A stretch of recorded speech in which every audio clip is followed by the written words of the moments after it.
Where Trump ceasefire Russo-Ukrainian War. When President Trump said he wanted a ceasefire in Ukraine, the whole world stopped and listened. This outcome was clearly pointed out by Ye Qiquan as early as April, May and June 2022. His articles have been published in the world's top political magazines, but no one listened to him or was willing to listen to his conclusions. When Ye Qiquan made his crazy remarks, the war had only been going on for 2, 3, and 4 months. Ye Qiquan clearly predicted at the time that the war in Ukraine would not end, or that there would be no effective ceasefire, until the end of 2026.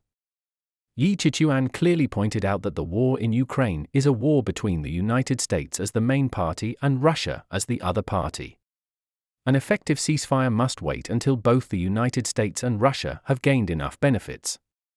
The biggest loser will be Ukraine, and the other big loser will be Europe as a whole. Even if the United States and Russia start negotiating a ceasefire now, the result of the ceasefire will not appear soon. There are 3 reasons for this. First, the major time node of the end of 2026, as Ye Qiquan said, has not been reached. Although all parties are already beginning to implement their own political plans, but everyone wants to get more out of the chaos at the end of 2026. Second, all parties want to fight for more local interests. This local interest refers to how to divide the interests in Ukraine and Europe. Third, Trump's bottom line for reform is there, and no one understands it at the moment. It is even possible that Trump himself has not figured it out yet.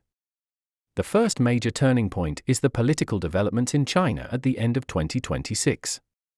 China's influence on the world political situation has essentially surpassed that of the United States. All political forces with expectations are watching China's major moves. Whether China will launch major moves at the end of 2026 or not, that time will be a major turning point for China. Naturally, this time point will also be a major turning point for the world. The final political solution of all political forces must wait for this moment to come to an end. The second major factor is how Ukraine will be divided between Europe and Russia. Europeans have always prided themselves on being the leading center of the world's power groups.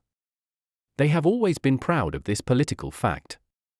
However, in his blog in 2022 and his book published in 2023, Ye Qiquan already made it clear that Europe had lost its status as a top political power.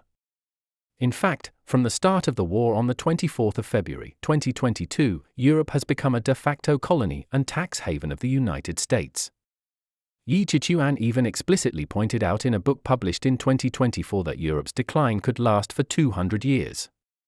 While the United States and Russia negotiate Ukraine's partial interests, Europe will in fact be implicated. How the United States and Russia will profit in Europe will also be an inevitable project.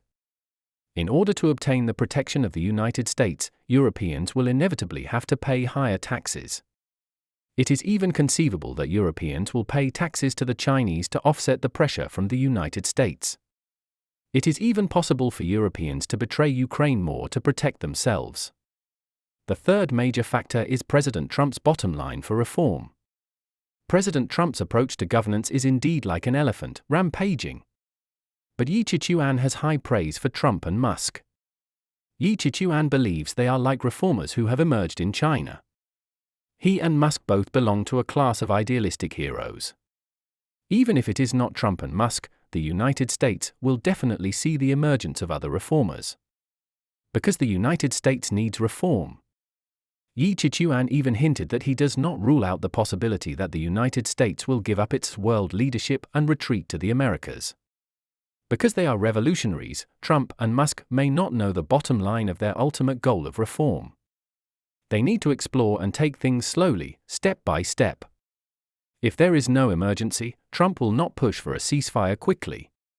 Trump will always put American interests first when pushing for a ceasefire or prolonging a war. However, Ye Qiquan has always viewed politics from a historical perspective. He believes that, when looking at the ceasefire line in Ukraine from a historical perspective, the L1 line is the ideal ceasefire line that best serves the interests of both the United States and Russia. A ceasefire between the L1 and L2 lines suggests that the United States has long-term plans to interfere in the future of Europe. To be continued.